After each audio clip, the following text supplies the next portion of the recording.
So thank you so much for inviting me to talk, especially in such an esteemed context. And it's really nice to talk with Jennifer Walsh, who's a hero of mine. I'm excited to do some trend forecasting about the future, or rather to speak to a present day future, which is, as all futures are, according to solar punk visionary Jay Springett, unevenly distributed. So I hope that's a pretty good title for talk. This is a condensed version of talk I've been workshopping called Nobody Listens to Music Anymore, 8 short theses on post-consumer music. Damn.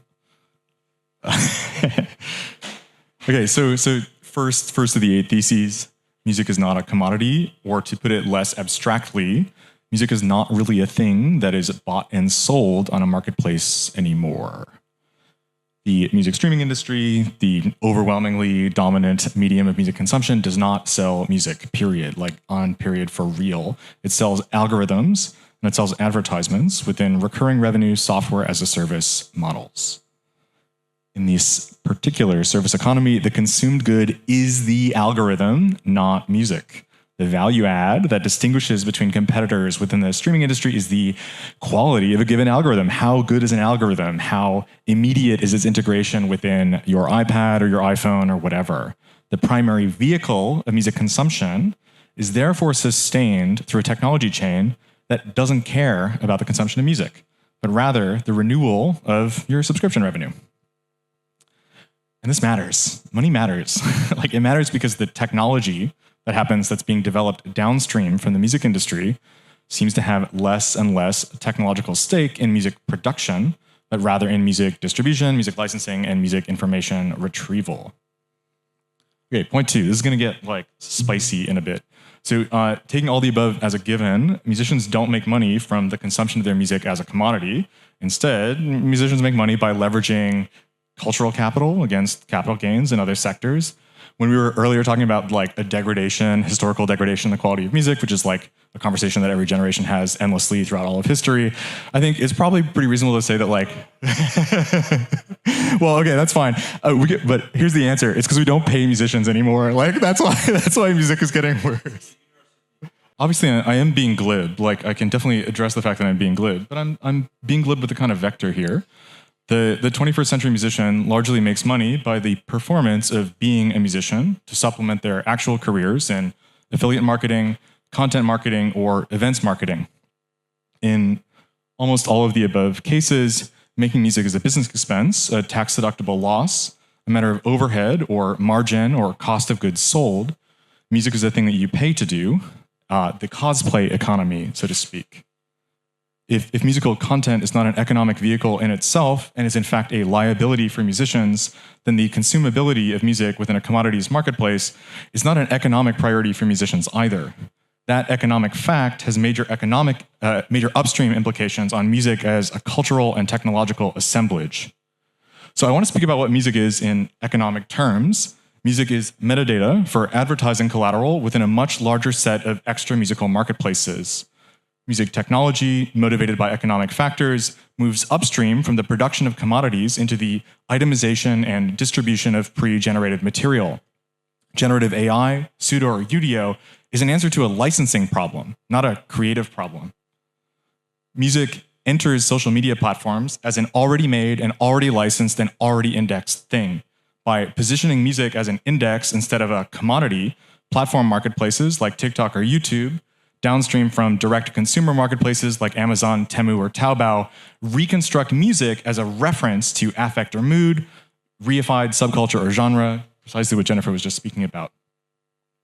Music is leveraged by platform creators as a referential object to serve content in a specific direction to a specific audience. The 21st century musician deals with music primarily as a system of extra musical associations with which to Pinterest together a brand. Sorry about my plosives. So engagement with content produced by musical creators, formerly known as musicians, is not the same as music consumption. And in turn, musical creators actually kind of really barely make music. Engagement is a primary metric for the musical creator. Engagement is the success metric in content marketing contexts.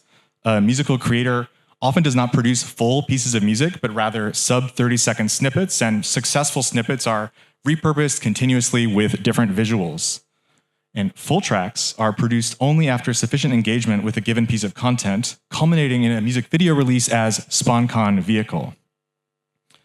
A creator will often leverage a network of collaborators for reach, and in this sense, musical creators have reinvented the ensemble, from a collection of individual performers who are kind of executing music in a simultaneous constitutive counterpoint to instead a linear concatenation of musical representation work across social networks. You can see the boy band or K-pop as an interstitial kind of step there. Genre artifacts are produced on higher and more systematic levels than musical content itself. For example, Spotify core, Gen core, SoundCloud rap, or cringecore, which is one of my favorite things in the world.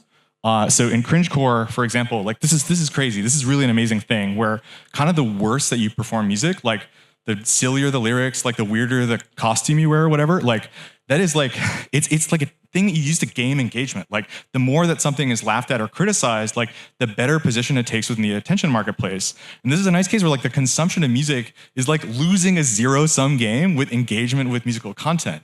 Like unlistenability is an aesthetic and commercial value of music now. Like that's amazing to me.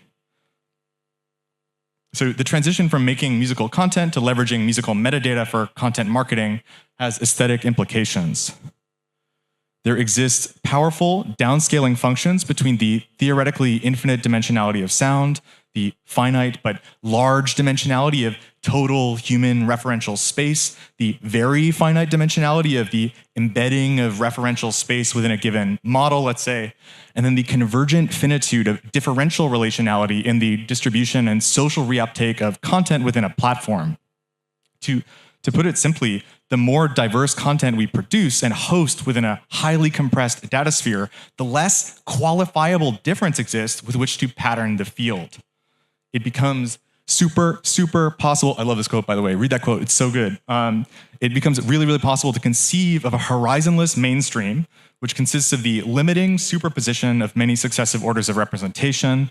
So the non-mainstream, the avant-garde, is invoked primarily as a representation of avant-garde-ness. You can easily pop the clouded extremist work of Shanghai's subcult label on a deck and bang that shit at Eurobro Jumpstyle Festival DEFCON 1. The difference, critically, is in positioning and representation. Avant-garde is brand work. Okay.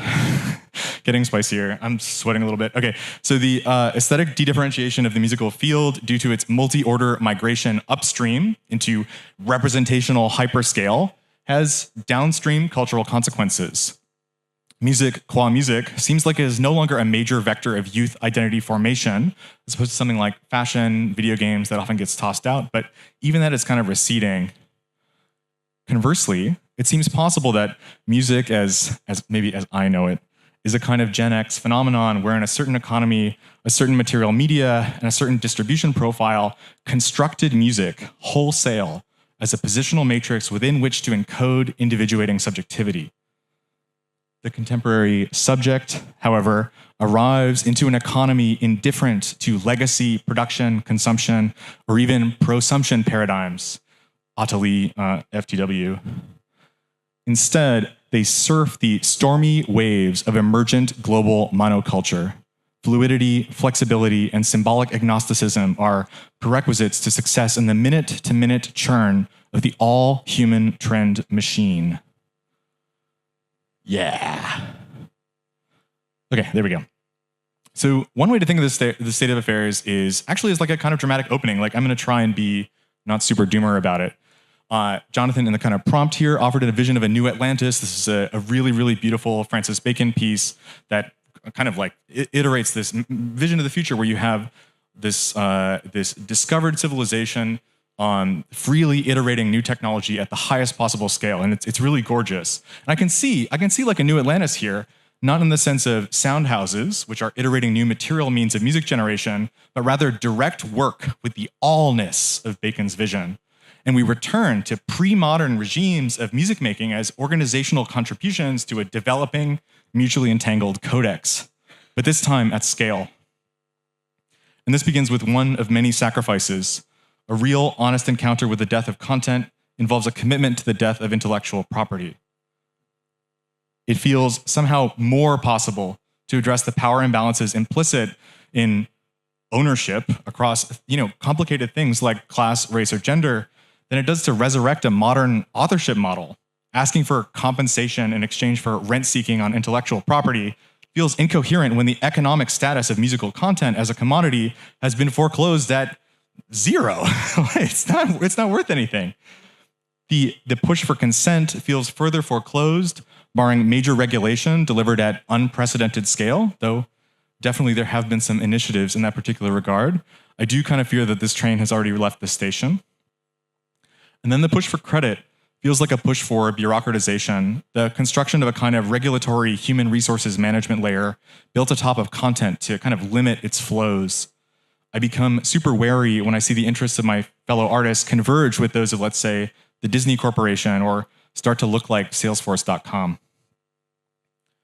Finally, if content is essentially freely available and limitless in its variety to the extent of Deleuzian smoothness and decoupled from mid-century conventions around authorship, then a musical art world invested in social effect must move away from content production. From Holly Herndon to Tiga Brain, Olivia Kahn-Sperling, there's kind of a thing happening now where the art world is pivoting to creative intervention at the level of protocol, to the architecture and systems design through which content is generated and distributed at scale. And I love this quote too. This feels like a reasonable position for a future-facing art world, but for how long?